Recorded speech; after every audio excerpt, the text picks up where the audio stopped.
hablan por lo bajo, o hablan fuerte, gritan o tiran cosas, ¿no? Bueno, dependerá de la posición que el papá, la mamá o el adulto responsable de ese niño, de ese jovencito, tome, ¿sí? Entonces, es a lo largo de toda la vida, Osvaldo, es así, esa es la realidad. Porque, qué sé yo, mientras te escuchaba pensaba, ya cuando nos salen los dientes, que somos bebitos de 5 o 6 meses, ya ahí mordemos la teta de la mamá y aparece para el ser humano el primer no. El primer límite que recibimos como humanos es de quien nos está alimentando porque le estamos dañando. Y por supuesto que el bebé no sabe y tiene que ejercitar, los dientes salen y hay que morder, ¿sí? Pero una mamá que se deja morder y que se deja hasta sangrar no es la mejor mamá, porque está permitiendo que la otra persona que se está formando, se está construyendo como sujeto, empiece a reconocer que esta agresividad, cuando hablábamos de violencia y agresividad, está permitida, ¿sí? Ya que estamos hablando de una criaturita de meses, ¿sí? Después cuando nos paramos, que tomamos la posición erguida y eréctil y empezamos a caminar, también los padres tienen que estar corriendo atrás nuestro y con todos los riesgos que tenemos. Y así sucesivamente cuando entran al jardincito, al primario, al secundario y a lo largo de toda la vida, los papás y como mamás tenemos que estar presentes. Y un hijo que se siente comprendido, aunque muchas veces negado en sus deseos, lo reconoce, lo valora. Hoy se enoja y patalea, pero cuando le toca, en esto de la vuelta de la vida, le toca ejercer el rol de papá o de mamá, recuerda los límites que le pusieron y cómo se los pusieron. Algunos dicen, yo esos errores que cometió mi papá y mi mamá con mi hijo no los voy a cometer. Seguramente que no los va a cometer porque aprendió muy bien, pero va a cometer otros porque somos humanos y cometemos errores. En la medida de lo posible, ser conscientes de lo que vamos a decir y lo que vamos a hacer. Por eso hablar así apresuradamente no conviene, tomarse un tiempo, pensar, hablar, dialogar con la pareja si la tenemos y si no con amigas o amigos antes de tomar una decisión. Sora, ya entiendo que no es lo mismo un chico de 13 que uno de 16, en términos generales, ¿no es cierto? Pero, a ver, como padres, ¿en qué momento uno dice, sí, bueno, anda a una fiesta privada donde se consuma alcohol, uno puede autorizar eso? A ver, uno entiende que un chico de 13 hay que decirle no. Y por ahí en una de esas del 16, de 17 años, hasta el padre se compromete en la organización de esa fiesta. Sí, tal cual. Vuelvo a lo mismo, Osvaldo, ¿no? Esto del diálogo, la comunicación. En las escuelas se trabaja, y hay escuelas que lo trabajan muy bien, el consumo del alcohol, en esto de formar ya desde niños, y bueno, cuando entran a la adolescencia con toda la rebeldía que tienen, que es natural y normal. A mí me preocuparía que un adolescente no fuera rebelde y contestatario. Fortalecer ese yo, ¿sí? Ese yo Osvaldo, ese yo Soraya, que cuando me van a dar algo, si digo no, que tenga un fundamento y un argumento. ¿Por qué no? No porque no quiero, no porque sé que me va a hacer mal, no porque tengo miedo, porque puedo fantasear en lo que me va a pasar, el mareo, el dolor de panza, o sea, esas cosas que los chicos escuchan y que se habla, y a lo mejor algunos que tienen hermanos más grandes hasta lo han visto, vómitos o incluso se hacen pipí, popó encima. Digo, y los más chicos cuando van viendo eso, pero no sembrar el miedo, porque con el miedo no vamos a ningún lado, al contrario, ¿no? Hay un porcentaje de chicos que justamente quieren probar todo eso, ¿sí? Sino con el fundamento y con el argumento. Si vos querés probar, y bueno, probás y te vas a tener que aguantar la resaca. Digo, entonces esto, ¿no? De poder hablar y poder escuchar fundamentalmente a los chicos. Escucharlos, más que hablarles, escucharlos. Primero escuchar, a ver qué dicen, qué curiosidades tienen, qué malos entendidos tienen, y como adultos poder aclarar. Nosotros venimos como de una formación muy de bajar línea y hablamos, y los chicos, como con los ojos, vemos cuando cierran los ojos, bueno, los oídos como que bajan las persianitas y no escuchan más. Te dejo una consulta que tal vez por tu profesión hayas recibido en un montón de oportunidades. Hoy este problema de empezar a poner límites se observa mucho con el tema de los juegos electrónicos, incluso con chicos muy chicos, 4 o 5 años, ya de alguna manera empiezan a desarrollar buena parte de su vida con los juegos electrónicos. Hay padres que ponen límites, hay padres que dejan, hay circunstancias sociales que de alguna manera promueven el uso de estos juegos electrónicos como nuevo chupete electrónico, como en su momento para nosotros era el televisor. Tal cual. ¿Lo hablamos la próxima semana, si Perfecto. te parece? ¿O recibiremos una columna al respecto? Como vos dispongas. Bueno, Muchísimas gracias. ¿Me presentas el tema musical que habías propuesto? Porque entiendo que el operador ya lo estuvo buscando. Ay, sí, escuchando justamente en el marco del día de hoy que recordamos la lucha contra la trata de personas, recordé un tema que se relaciona, y bien porque son las raíces realmente, de Mercedes Sosa, La Villerita. ¿Lo podemos escuchar? Sí, entonces con ello despedimos a Soraya Rayel, titular del Colegio de Psicopedagogos de Río Cuarto. Ya llega Juanjo Miras, el economista, para hablar de un tema que, bueno, esta semana no tuvo ningún tipo de importancia. Vamos a Mercedes Sosa.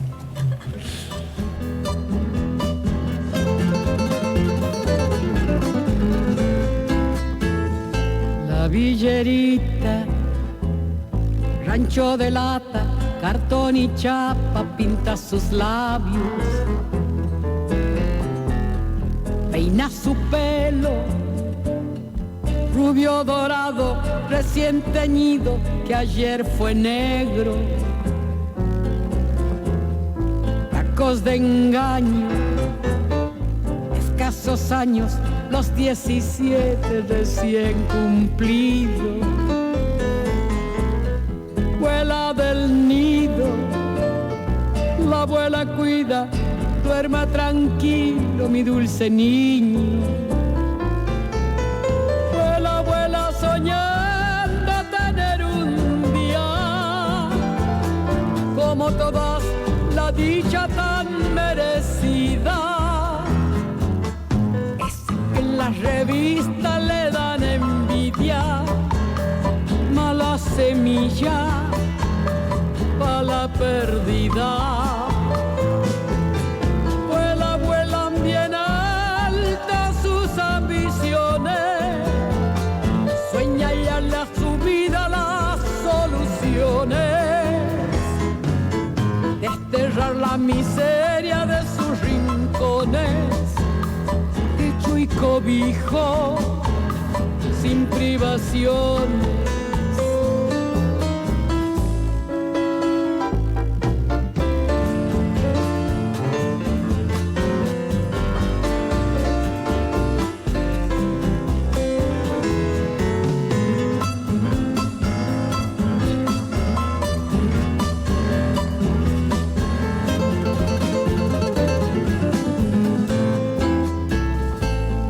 Desnuda, tu cuerpo helado, desvergonzado bajo el tapado y enamorado por 2 centavos, el mismo juez que te ha condenado.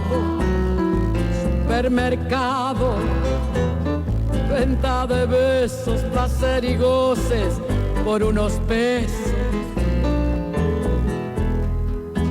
De ventanas, antes del puente muy poca luz panamericana.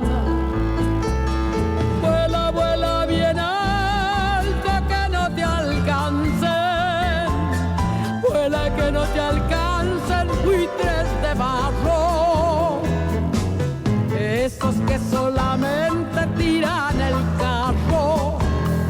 8:40 hay que borrarlo. Vuela, vuela bien alta paloma herida, vuela, vuela si quieres cambiar de vida. Vuela antes que la noche cubra tus días. Paloma mía, paloma herida. Vuela, vuela bien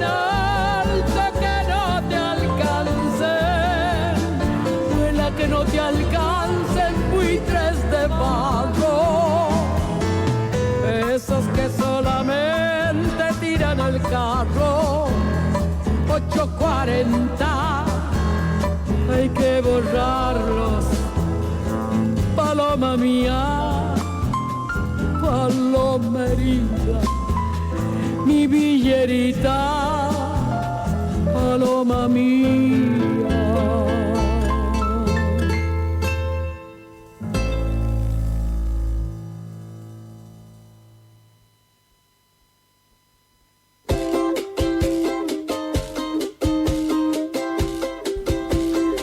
Ya estamos en las 12:14 de esta jornada de sábado, edición 18ª de esta Historias del Presente. Como siempre nos acompaña Esteban Gabriel desde el control de sonido, la producción general de Norma Cuesta. Vicente Salinas nos edita el programa, una generosidad absoluta de parte de Vicente, que primero escucha todo este espacio. Hay que reconocerle un gran sacrificio, y luego nos aporta la posibilidad de tener la grabación para poderla compartir a través de las redes. ¿Cuáles son esas redes para nosotros? Historias del Presente Río Cuarto en Facebook, ese es el nombre de nuestra página. Además, desde allí ustedes pueden llegar a hacer cualquier tipo de consulta, cualquier tipo de intervención en el programa, y obviamente tenemos también desde esa página la posibilidad de remitirse a las notas grabadas y a los programas completos que aparecen en nuestro canal de YouTube, Historias del Presente, y también en nuestra página propiamente dicha, la página del programa, historiasdelpresente.ar, www.historiasdelpresente.ar. Esa es toda la data que usted necesita para seguir nuestro programa. Qué linda semana para hablar de economía. ¿Cómo le va, Juan José Miras? ¿Cómo estás, Osvaldo? El gusto de saludarte. Sí, una semana como para no aburrirse, digamos, ¿no? Por lo menos, bueno, primera tarea para cualquier economista, aprenderse de memoria todos los nombres de los funcionarios antes de que sean desplazados de su cargo. Claro, y la pregunta es si vale la pena esforzar la memoria para no saber después cuánto tiempo va a estar allí. Claro. Ha sido realmente muy vertiginoso todo, demasiado para mi gusto, pero es verdad que nos da elementos para el análisis. No sé si tanto análisis económico como análisis político, que en definitiva siempre digo son las dos caras de una misma moneda. Sí. Y en definitiva no tenemos tantos elementos porque todavía no hay anuncios, no se sabe ni siquiera cómo está del todo conformado el equipo del nuevo ministro, que algunos llaman superministro. A mí por ahí me parece que la expresión es un poco de modé. Yo estaba recordando que en realidad el Ministerio de Economía siempre integró las áreas de producción, de industria, e incluso en algún momento también a lo que fue el Ministerio de Agricultura y Ganadería. Todos Exacto. formaban parte de un Ministerio de Economía fuerte, como por ejemplo el que hubo en la República Argentina durante la etapa del menemismo, o también durante la etapa de Raúl Alfonsín. De hecho había, si recuerdo bien, 8 ministerios con Alfonsín, cosa que continuó con Menem. Después ya vinieron las sucesivas reformas, llegó al pico máximo con Macri, y ahora estamos creo que en 21. Bueno, en fin, el estatus de ministerio da la idea de reparto de estructura del poder y también de la estructura de las alianzas, que tienen que tener obviamente sus lugares asignados para que todos estén sintiéndose parte. Sí, pero es verdad que si vos tenías 8 y funcionaban, no veo por qué hoy tengas que pensar en que hay un superministerio si volvés simplemente a un esquema anterior. Sí, yo estaba pensando que durante el macrismo se suprimió el Ministerio de Salud, perdió el rango de ministerio. Exacto, secretaría. Pero había sido una Dirección Nacional de Uso de Bicicleta. Exacto, sí, esas cosas que uno ya olvida, no sé si porque el mecanismo de la memoria le hace a uno el favor de evitar lo insalubre o qué, pero es verdad que hubieron algunos dislates de esa naturaleza. La verdad que la situación, Osvaldo, en modo avance es de expectativa. Sí creo que, vamos a coincidir, no se puede continuar en la inacción, y esto al menos claramente ha sido más allá de lo que podremos especular de lo que vendrá, ha sido el golpe de timón, necesario en tanto golpe de timón. Alguien podría decir, sí, pero podría haber sido para otro lado el golpe de timón, seguramente, siempre. Pero al menos salimos de la inacción. No hay peor cosa que aquello que discurre inexorablemente hacia no se sabe dónde. Al menos uno ahora puede especular hacia dónde. Pero... Claro, uno tenía la sensación de que algunos integrantes del Ejecutivo, me atrevo a decir también, incluso en algún momento hasta el propio presidente, eran muy buenos comentaristas de la realidad. Sí, no es lo mismo navegar que flotar. Nosotros estábamos flotando, si no estaba hundida la cosa, ponele, pero no había claridad hacia dónde. Cuando vos pones el proa hacia un destino, bueno, al menos vas para donde marca esa parte del barco, ¿no? Lo peor es la indefinición absoluta, porque en esa indefinición se generan, entre otras cosas, todos los escenarios caóticos que hemos vivido durante este tiempo, escenarios económicos y también políticos. Y la interna, como marco general de la estructura política, en algún momento se tiene que zanjar. Lo dejo para los politólogos analizar mejor que yo seguramente qué significó zanjarlo para este lado. Massa no es una figura desconocida, es una figura que se le puede rastrear un montón de tweets, se pueden hacer muchos memes, de hecho se han divertido mucho los del marco opositor rescatando videos encendidos de un Massa que se ubicaba muy cerca de Macri. De hecho, fue presentado en algún momento por Macri como futuro presidente, de modo que, vamos, poder decir... Sí hay una profecía prácticamente cumplida. Bueno, convengamos que esto también dará para el análisis, ¿no? Para dónde va a ir la elección del año que viene, quién va a ser el candidato, y mucho se va a jugar en qué resultado tengan las medidas que anuncie el nuevo ministro. Te consultaba de si también es cierto que más allá de la inacción daba la sensación de que había... En este loteo que se había hecho de los ministerios vinculados al área de economía, ¿no había también posturas encontradas que de alguna manera se anulaban a sí mismas? Exacto, se producía un fenómeno de fuerzas que se neutralizaban. Porque vos lo dijiste al inicio, el volver a tener un ministerio fuerte, que no es lo mismo que tener un superministro. El superministro da la idea... Aparte nos evoca a Cavallo, ¿no? Y es muy fuerte ese recuerdo. Entonces por ahí también por salud mental conviene no... Pero no nunca traerlo. Cavallo fue superministro, sino que en realidad era el ministro de Economía. Sí, pero es verdad que el poder que detentaba en aquel momento eclipsaba incluso el del propio presidente Menem, ¿no? La verdad es que la historia de los años que estamos transitando en esta coyuntura tan particularmente grave, atravesada por la pandemia, atravesada, bueno, por no que volver a decirlo del el problema de la deuda externa heredado, ahora con el marco de descalabro de precios internacionales que generó la guerra. Si bien uno lo puede poner y decir, bueno, estás poniendo excusas para defender a alguien que debería defenderse con sus políticas. No podemos decir, citando a Mafalda de Quino, justo a nosotros viene a tocarnos un mundo lleno de países extranjeros, ironizaba Mafalda en algún momento, como para decir, si las culpas las vamos a poner en otro lado. No, a ver, culpas hay propias, pero también hay marcos. Y en este marco global complejo, hace falta, yo creo, concentrar el mando de la toma de las decisiones. Entonces, tener lo que era el viejo Ministerio de Economía parcelado en este momento, si no hay un acuerdo, pues se va a decir, bueno, a ver, está dividido, siguen siendo los ministerios que eran, pero hay un acuerdo, hay una posición monolítica y vamos todos para el mismo lado, bárbaro. Pero si eso no se da y el escenario es más complejo de lo que el marco genera, ¿se entiende? Es decir, no hay peor cosa, es como si en un equipo de fútbol, volvamos a las analogías que más nos gustan, o de las que más nos gustan, y bueno, vos tuvieras el equipo dividido en línea. Entonces la defensa tiene un planteo, el mediocampo tiene otro, desde el punto de vista táctico, y el de delantera hacen la de ellos. Y no hay manera, pues si los delanteros quieren jugar al pelotazo, necesitan que los del fondo tienen la pelota. No hay forma de coordinar, ya ahora volviendo a la política económica, si no hay una misma idea de cuál es la estrategia y la táctica, que son dos cosas distintas para llevar adelante el proyecto de gobierno, que también en algunos puntos queda no sabiendo uno a qué juega el técnico, ¿no? ¿Qué pasa con los acuerdos mínimos, por lo menos que alcanzó Batakis con el Fondo Monetario Internacional, con determinadas áreas del gobierno de Estados Unidos vinculadas a la economía. Bueno, viniendo más a ocupar el lugar, uno supone que no se van a romper los acuerdos que sean favorables a los intereses de estos sectores externos, ¿no?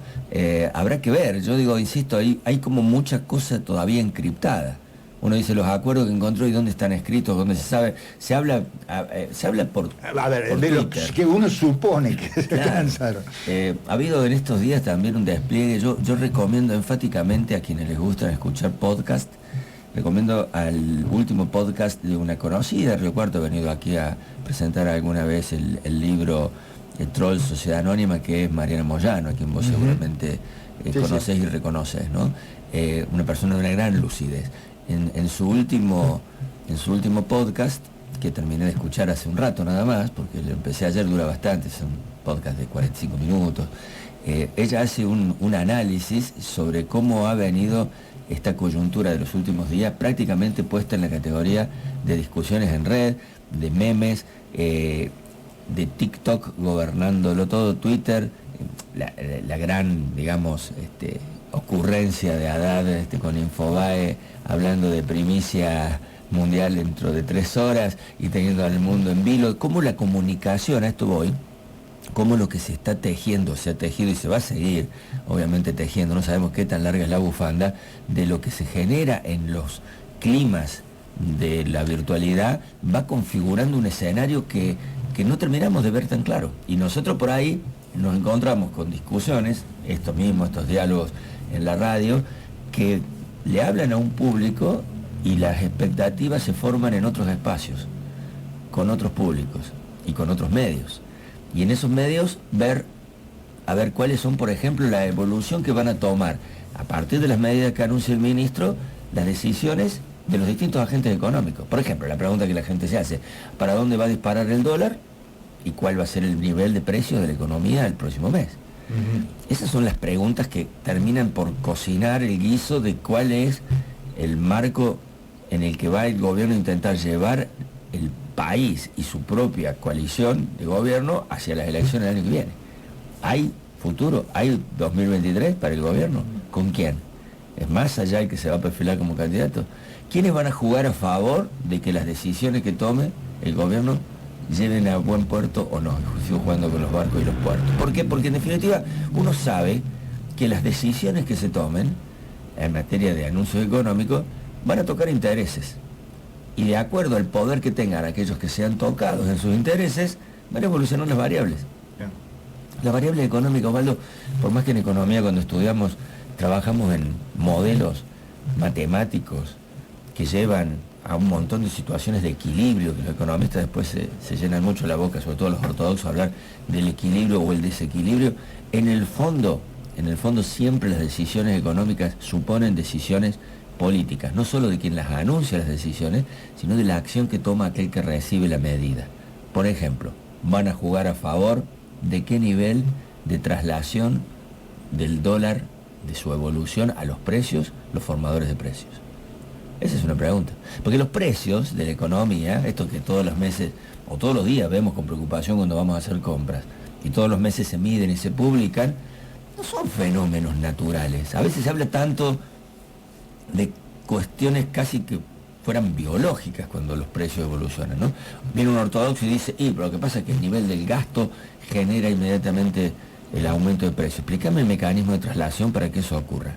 No es que el aumento de precio una mañana aparece en el supermercado como aparece ahora en la futura primavera. Un día vos mirás un pimpollo, al día siguiente le decís a tu señora, vení, mirá el patio, mirá qué lindo cómo se abrieron las flores. No es un fenómeno natural. Alguien decide poner el precio arriba del anterior. Antes con las maquinitas esas que venían en el supermercado, ahora todo con código de barra. Todavía hay maquinitas en los lugares más de barrio. Pero la verdad es que detrás de toda fijación de un nuevo precio hay un argumento que lo justifica. O que no lo justifica, pero que se usa como argumento. Me aumentaron los costos. Y fíjate ahora para dónde fue este otro. Y la energía, y el dólar. Entonces, la formación de los precios tiene razones en lo concreto y justificaciones en lo abstracto. Yo me refugio en la posibilidad que tengo de aumentar los precios y los aumento. Preventivamente. por si el dólar. Después el dólar baja como bajó, y también hubo muchos memes estos días de eso, y vos viste que bajaron los precios cuando bajó el dólar blue. No. Entonces, estas son las cuestiones. Entonces voy a decir, a ver, ¿hay un esquema de poder nuevo a partir de la llegada de Massa? Bueno, es un esquema de poder que le da a un actor importante que articula con un montón de actores importantes la posibilidad de decir, bueno, acá armo en plataforma. ¿Lo va a hacer? ¿Cómo lo va a hacer? ¿Con quiénes lo va a hacer? ¿Y qué resultado va a tener? Y bueno, ahí ya entramos en el próximo programa, tal vez, porque en la semana veremos. Sí, mientras tanto vamos nosotros a escuchar la palabra de otros economistas vinculados también al tema político, un amigo común, Pablo Ticera, el titular del Instituto Movilizador de Fondos Cooperativos en Córdoba, nos deja su columna. Corren tiempos de cambios en el gabinete del Gobierno Nacional en la búsqueda de políticas públicas alternativas a las ya implementadas. Estas claramente sin mayores resultados que den batalla de alguna manera con eficacia y eficiencia el flagelo de la inflación. Venimos analizando desde hace un buen tiempo la multicausalidad que lleva a la suba indiscriminada de los precios, que poco a poco horadan el poder adquisitivo de los ingresos de la población. Y así, más allá de los indicadores positivos de la macroeconomía en términos de producción, empleo y consumo, se viene generando una creciente inequidad distributiva hasta llegar al punto que 1 de cada 2 argentinos y argentinas no llegan a cubrir la canasta básica total. Esta semana conoceremos las primeras medidas del recientemente nombrado, el actual diputado nacional y presidente de la Cámara de Diputados de la Nación, Sergio Massa, quien dejará sus funciones para ponerse al frente del ministerio que va a concentrar los hasta ahora conocidos ministerios de Economía, Desarrollo Productivo y el de Agricultura, Ganadería y Pesca. Las expectativas que tenemos como sector de la economía social, solidaria y popular son buenas. Primero porque sabemos de dónde venimos, de las consecuencias de la triple pandemia, la del neoliberalismo, la del virus y la de la guerra, y que es necesario hacerle frente con unidad política de quienes integran el actual gobierno. Y segundo, porque entendemos que a una de las principales causas de la inflación le podemos aportar una alternativa en materia de producción, empleo y consumo. ¿Qué quiero decir? Que a la puja distributiva, que consideramos una de las principales causas, que llevan adelante los grupos concentrados y especuladores de la economía nacional y transnacional, que hoy se quedan con el 57% del valor agregado cuando se mide a través del PBI, cuando a los finales del año 2015 no llegaban al 50%. Como decíamos, lo consideramos un causal fundamental al que se debe atacar.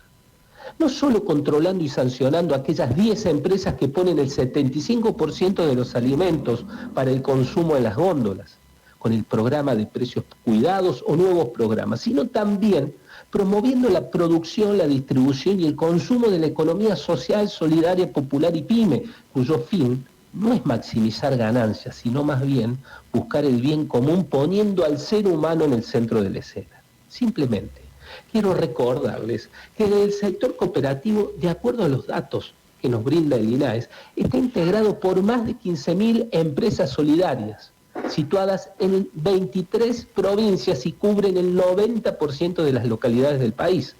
Brinda servicios públicos a más de 2 millones de hogares y cubre la demanda del 70% de la electricidad en zonas rurales. Además, produce 1/3 de los cereales del país y representa el 5% de las exportaciones nacionales.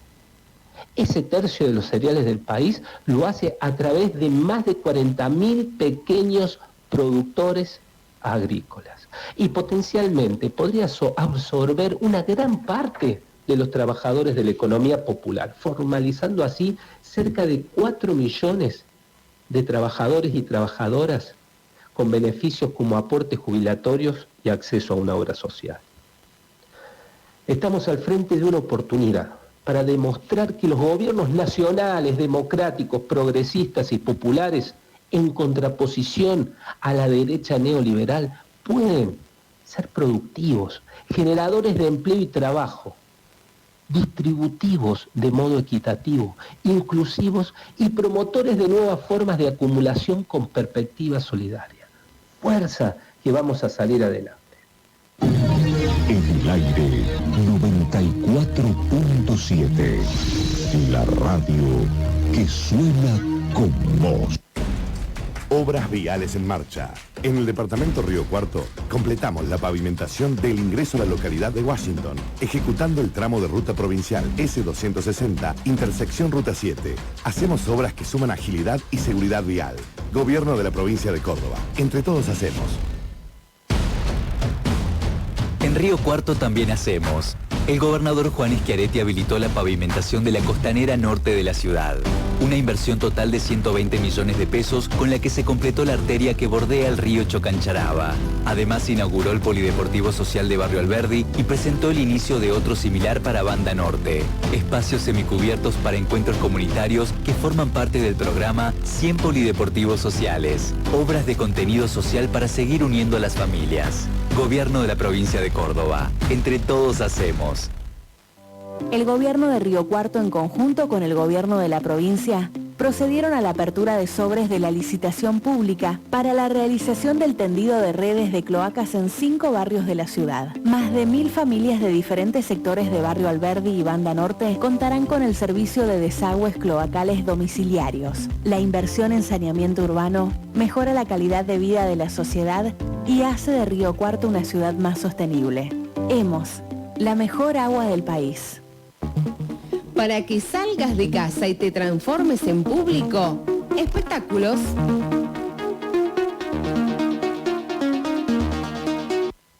Y en este espacio de espectáculos para salir de casa le voy a dejar agendado, para que usted agende, 2 actividades que se van a realizar en el transcurso de la próxima semana. Una de ellas tiene que ver con una actividad organizada por la SADE, la Sociedad Argentina de Escritores, que va a comenzar con la realización de un taller sobre escritura creativa para principiantes, coordinado por Evaristo García y Florencia Barrios. Este taller va a tener lugar todos los miércoles de 18 a 20 en la Biblioteca Mariano Moreno. El costo es de 1.500 pesos, lo cual incluye la cuota de socio de la SADE. Será con cupo reducido, por lo cual quienes estén interesados deben inscribirse comunicándose al teléfono. Tome nota: 35 46 40 09 17. Le repito, teléfono 354 64 00 917. Otra actividad que se va a realizar el próximo viernes 5 de agosto tiene que ver con el ciclo Matices, que presenta a Juanpi Juárez Trío. Esto es organizado por el área de música de la Agencia Córdoba Cultura, Delegación Río Cuarto, y la Asociación Civil Amigos por la Música. En esta 4ª fecha del ciclo de conciertos de música popular alternativa Matices, se presentará este trío de jazz y fusión latina. Esto va a tener lugar en el Centro Cultural Leonardo Fabio. Este trío es conducido por el reconocido guitarrista bonaerense a nivel internacional, Juanpi Juárez. Quienes integran el trío, además de Juanpi Juárez, que tiene a su cargo la composición, arreglos y guitarra, estarán Milton Arias en bajo y Mateo Marengo en batería. La entrada tiene un costo de 1.000 pesos y se puede adquirir por anticipado en la boletería del Centro Cultural Leonardo Fabio. Entonces agende. Esto va a ser el viernes 5 de agosto a las 21 en el Centro Cultural Leonardo Fabio. Se presenta el trío Juanpi Juárez Trío, un trío de jazz y fusión latina, un hermoso espectáculo para no perdérselo.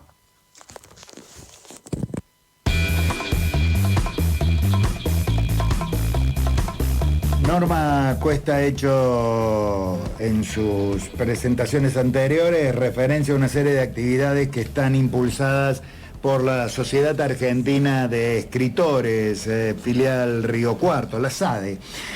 Gonzalo Otero Pizarro es uno de los integrantes de esta sociedad que está buscando reestructurarse. Le pedimos que nos explique en qué consiste esta idea de relanzar a una entidad que supo tener entre sus miembros prominentes nada menos que a Juan Filló y a otros tantos enormes escritores que dio la ciudad de Río Cuarto.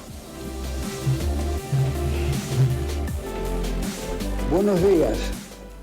Sí, la SADE está, la Sociedad Argentina de Escritores, narradores orales y afines de Río Cuarto, la vieja SADE, está reorganizándose. Tuvimos un problema muy gordo que fue la muerte dolorosísima de dos de nuestros más queridos compañeros e integrantes de la comisión directiva, concretamente el presidente Justo Sorondo Bando y la segunda vocal, la doctora Ingrid Weisman. Y bueno, y después de eso, con la pandemia y todo lo demás, hemos quedado diezmados. La comisión directiva prácticamente no existe. Estamos entre algunos fogoneando el asunto y hemos logrado reorganizar todo. Nos falta ahora realizar una asamblea, aprobar los 3 últimos balances, el del 19, que en el 20 no se pudo hacer, el del 20 y el del 21. Y después de eso elegiremos una nueva comisión directiva y vamos a comenzar a funcionar. Mientras tanto, la SADE ha estado funcionando, no en lo orgánico, pero sí en lo práctico. Es decir, hemos desarrollado un taller de poesía y un taller de narrativa. Y ahora, el 1 de agosto, comienza otro taller de narrativa, con lo cual tendremos 2 de narrativa y 1 de poesía. Y estamos trabajando como uno de los organizadores de la Feria del Libro y estamos realizando otro tipo de actividades permanentemente, pero hemos logrado juntar ya 46 voluntades para comenzar a funcionar de nuevo y debidamente en la parte orgánica. Creo que con eso aclaro la pregunta. Un saludo para todos.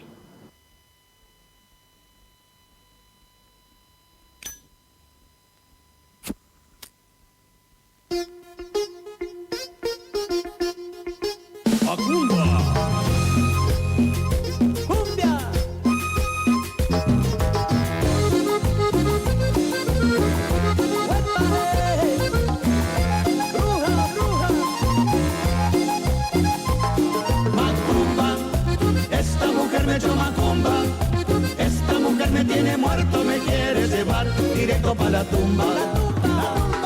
Macumba, esta mujer me echó macumba.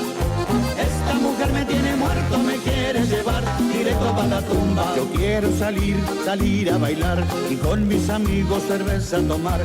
Y para la cancha todos los domingos así a mi equipo poder alentar. Macumba, esta mujer me echó macumba. Esta mujer me tiene muerto, me quiere llevar directo para la tumba. Macumba, esta mujer me echó macumba. Esta mujer me tiene muerto, me quiere llevar directo para Seguimos dialogando en esta mañana de sábado con Juan José Miras, economista. ¿Le gusta que le digan economista? Me gusta que me digan Juanjo nomás. Bueno. Pero sí, es verdad. Pero algún título hay que poner. La formación de base. Nosotros somos licenciados en economía, ese es el título que obtenemos acá en la Universidad de Río Cuarto. Y fíjate que lo de economista, quizás vos no sé si lo dijiste con esa intención, pensaba recién, bueno, en este caso nuestro nuevo ministro no es economista. Es uno de los primeros que no tienen el título. Sí. Lo cual refuerza lo que venimos diciendo insistentemente en esta columna. y es que finalmente la economía es política, Claro. entendámoslo de una vez. Y él viene a ocupar un lugar donde hace falta armar desde lo político. No es mover la variable a un punto óptimo, es llegar a generar los espacios de consenso político, obviamente que van a entrañar medidas económicas, no voy a decir que no, pero que esencialmente es política. Y, Sergio Massa quizás tiene un perfil tal que nos permite decir que es efectivamente un político tradicional, ¿no es cierto? Es decir, Sí. se recibió de abogado a los 40 años. Como detalle, ¿no es cierto? Su título profesional es abogado, pero antes de ser abogado fue el titular del PAMI. Y recordábamos fuera de micrófono que era aquel que en los comienzos de la gestión de Néstor Kirchner, allá por el 2003, 2004, le hablaba a los jubilados desde Crónica TV. Sí, me lo estabas recordando vos, en realidad yo no lo tenía. Cuando lo dijiste se me vino su rostro en la pantalla. Y fíjate de nuevo... Joven, muy joven, debe haber sí. tenido 33 años, Sí, 34. con esa cadencia al hablar que a los jubilados seguramente les resultó en ese momento alguien entendible. Y de nuevo, la cuestión, recién escuchaba la columna del colega hace un ratito nomás y pensaba, es verdad, la economía argentina está en esta situación, diría atípica, o al menos no común, de por un lado demostrar muy buenos números, todo lo que tiene que ver con sobre todo el aspecto productivo, los niveles de producción, incluso los niveles de demanda laboral, es decir, la búsqueda de cubrir puestos de trabajo, que en algunos casos incluso hay insuficiente oferta, es decir, hay gente que no estaría pudiendo acercar su oferta a algunos mercados donde se los requiere, y eso todo contrastando con el descalabro a nivel de precios, ¿no? De los precios básicos de la economía, del dólar como un gran fijador de expectativas y el traslado inmediato a los niveles de precios del consumidor. Entonces, acá uno diría, bueno, pero hace falta medidas concretas, específicas, en la variable económica que manejaría mejor un economista. Y no, y la evidencia no da certeza de eso.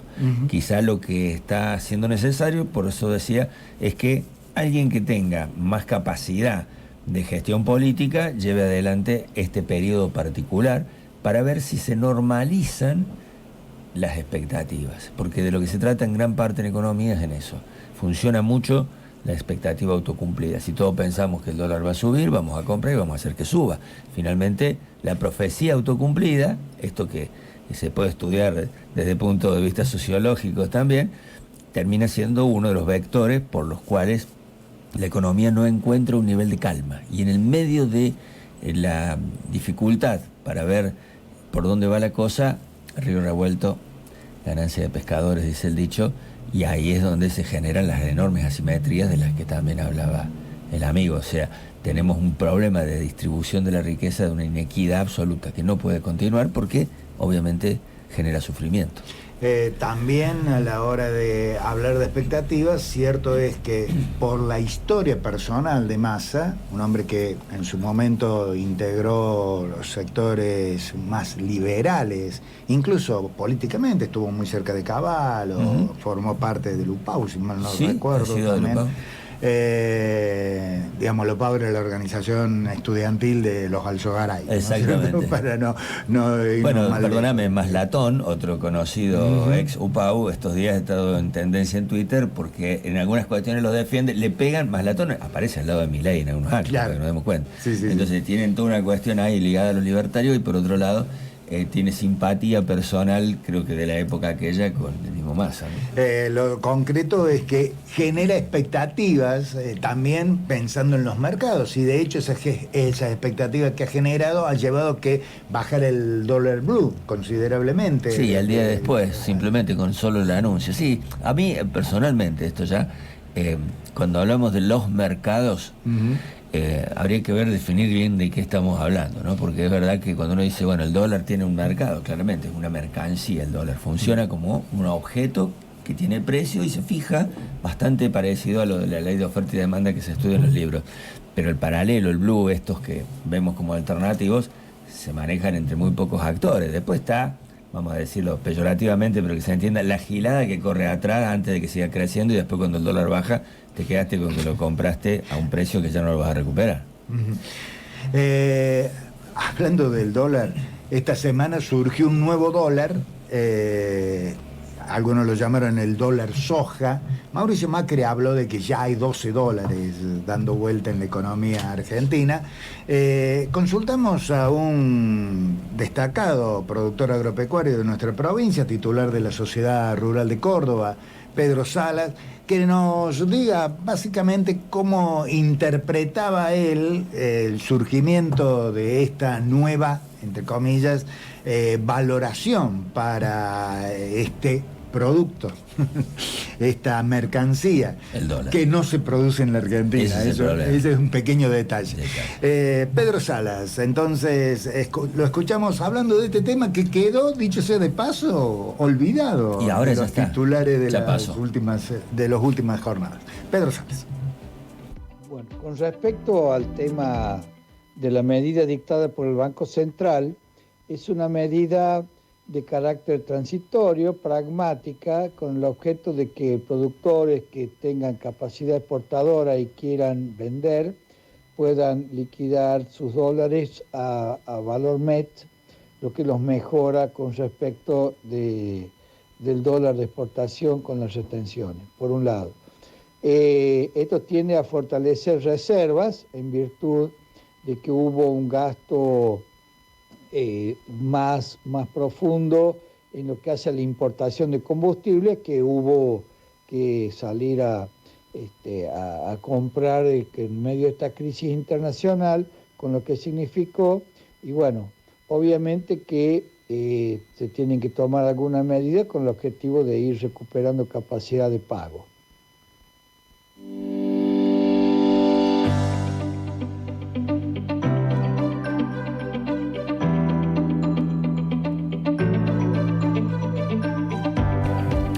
Bueno, ahí lo estábamos escuchando a Pedro Sala.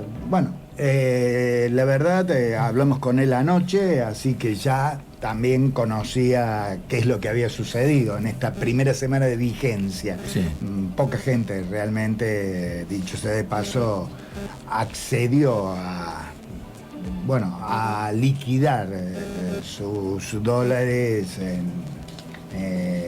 y de esta manera favorecer el objetivo del gobierno nacional. Sí, la recomposición de reservas es verdaderamente un imperativo de esta hora. O sea, no se puede, con esta mercancía escasa que es el dólar, y que se vuelve más escasa en los momentos como los actuales, donde por efectos globales también decíamos, hay mucho dólar que se va para la importación, entre otras cosas, de energía, a los nuevos precios. Si el que exporta, que el que genera justamente la capacidad de que estén los dólares, porque el que importa, los dólares se le van.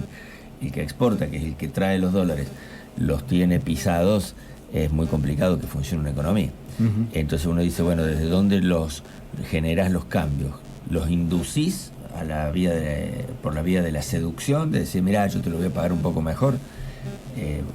¿Lo generás por la vía más coercitiva, desde el punto de vista de leyes específicas que se puedan establecer? Bueno, es difícil que en este momento aparezca lo coercitivo en este esquema, pero habrá que ver. Digo, yo creo que la gestión de Julián Domínguez en agricultura no pasó así como tantas otras cosas sin dejar rastro. Esta segunda, o ya no sé si segunda o tercera, gestión de Domínguez. Veremos ahora en esta suma que hace de nuevo el gobierno, a partir de que Massa toma también la cartera de Agricultura, qué actores, cómo se movilizan las acciones para que se vengan las liquidaciones que son necesarias. En algún momento hay que poner las cosas donde tienen que estar. También le preguntamos a Pedro Sala que nos diera su opinión, nos brindara su opinión, insisto, titular de una de las entidades rurales más importantes del país, más allá de que paradójicamente no está integrando ninguna de las corrientes que derivan en la mesa de enlace. Pedro Sala entonces opinaba sobre la designación de Sergio Massa al frente de la cartera de Economía. Bueno, sobre la llegada del doctor Sergio Massa como ministro de Economía, Producción y Agricultura, Ganadería y Pesca, es una medida tendente a fortalecer el tema económico, financiero, también sobre todo el manejo del crédito internacional en este momento de una crisis bastante difícil, porque nosotros tenemos un problema con respecto de la inflación y de los salarios que han ido en esta etapa de crecimiento económico. Somos un país que ha tenido una expansión importante, sobre todo en lo que hace a la industrialización y el acomodamiento PYME. Tenemos un índice de empleo importante, se ha podido recuperar mucho, hasta niveles anteriores a la pandemia, aunque todavía falta mucho por recuperar. Y lo que sí, esto sería un poco en función de promover una política más activa con respecto de buscar un equilibrio fiscal, que sea gradual y no con un ajuste como de los ortodoxos, que se pueda visualizar en el corto plazo una política antiinflacionaria.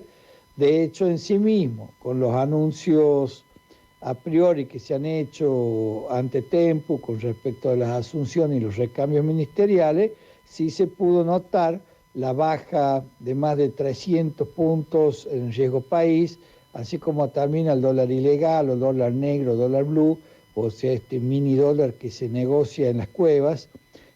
Ha bajado notablemente el precio, de 349 a 300 pesos, o sea, era toda una corrida cambiaria bancaria con el objetivo de provocar una devaluación de moneda que no se llevó a cabo. Y bueno, vamos a ver qué medidas sean para la semana que viene.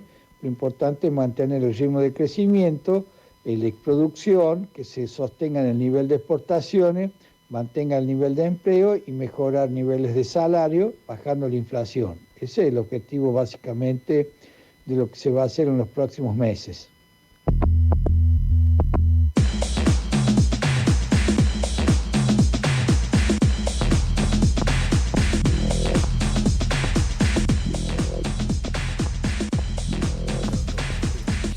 Estamos ya entonces entrando en la última parte de nuestro programa. Bueno, una breve reflexión final sobre lo que acaba de decir Pedro Sala, que evidentemente es un rara avis dentro del ámbito. Sí, lo primero que se me venía era eso. Me parece bien, porque hay que tener también posiciones equilibradas dentro del sector agropecuario, que haya gente que puede tener miradas alternativas a la dominante, me parece saludable.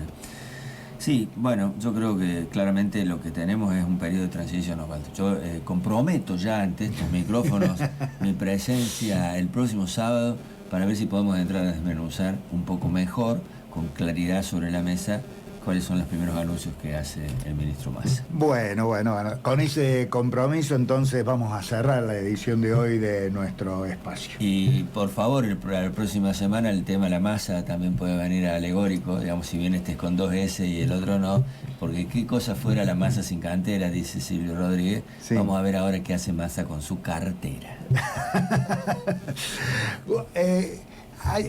Dicho sea de paso, voy a honrar de alguna manera a nuestro común amigo Emanuel Rodríguez, el Peroncho, que recordó toda la letra de esa canción. Bien, bien. Y la verdad... no es tan difícil recordarla como ponerla en orden.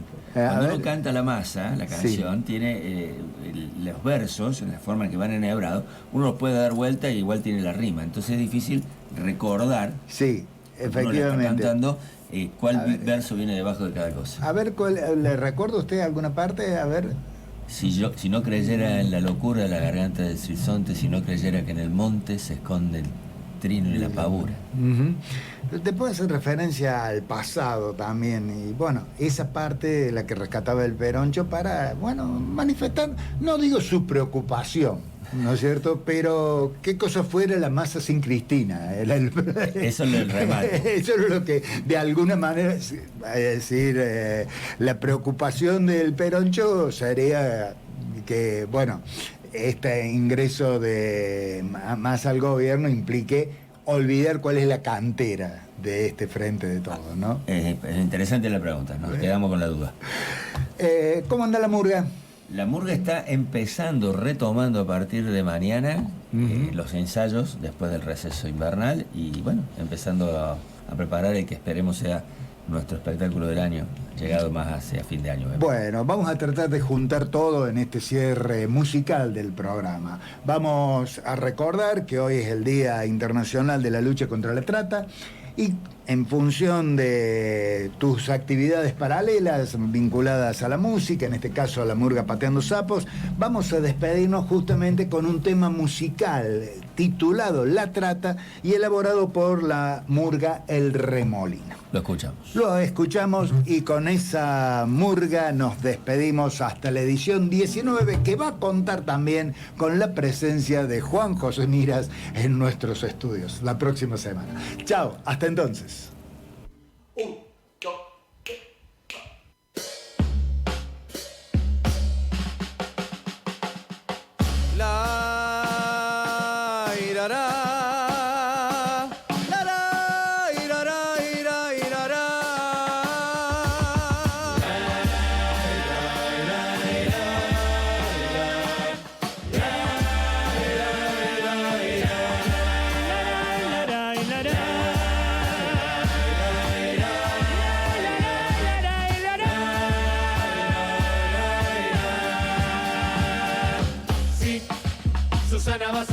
Susana va a saber de qué se trata de voltear la red de trata. Sí, se trata, señor juez, se trata de aplicar la ley de trata. Se trata que el campeón lo vaya en cana. Se trata, y sí. Susana en Tucumán, lo mismo que Mendoza con Joana no aparece por su casa. Reclama, y sí. Las chicas del burdel declaran, hay que ver cómo las tratan como putas en la cámara. Así. Mauricio es un campeón, financia la campaña con la trata y de botón te la remata. Sí, se halla en el cabaret y no se encuentra nada con la cana. La cana le avisó la red de trata, y sí. Se accede por la web, se busca en internet, de eso se trata. Se trata de vender el sexo en lata. Sí. Susana va a saber, la gente va a entender. La gente va a entender de qué se trata.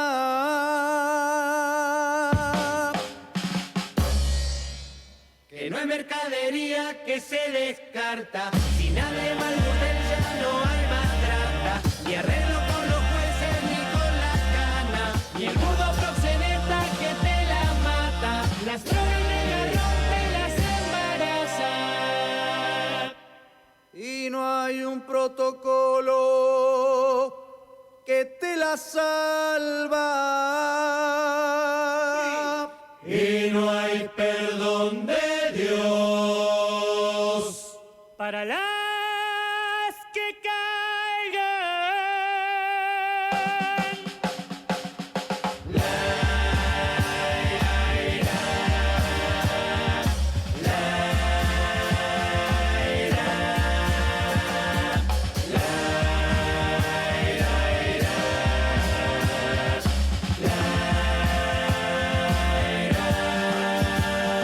Un cuerpo de mujer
Si este espacio te gustó, recomendáselo a tus amigos.